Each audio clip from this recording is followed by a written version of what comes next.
নবী করিম সাল্লাল্লাহু আলাইহি ওয়াসাল্লাম বলেছেন যে বান্দা আল্লাহর কাছে যদি কোনো মুসলমান যদি আল্লাহর কাছে কোনো দোয়া নিবেদন করে, দোয়া কবুলের অন্যতম প্রধান শর্ত হলো হালাল উপার্জন, সেটি ঠিক থাকার পর যদি কেউ দোয়া করে এবং সে যদি কোনো অন্যায় কাজের জন্য দোয়া না করে এবং আত্মীয়তার বন্ধন ছিন্ন করার জন্য দোয়া না করে, অর্থাৎ খারাপ দোয়া যদি না করে, তাহলে আল্লাহ তাআলা অবশ্যই তার দোয়া কবুল করেন।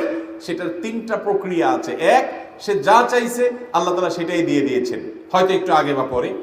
দুই, আল্লাহ তাআলা সে যা চাইছে সেটা দেন নাই, কিন্তু আল্লাহ রাব্বুল আলামিন এর বিনিময়ে তাকে আজর পুরস্কার কিয়ামতে এমন দিবেন যেটা এর চাইতে অনেক বড়।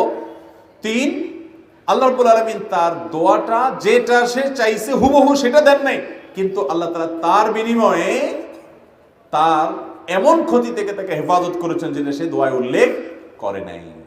তিনও ভাবে তার দোয়া কবুল হতে পারে। অর্থাৎ ইমানদারের দোয়া এটা বিফলে যায় না যদি সে শর্ত পূরণ করে দোয়া করতে পারে।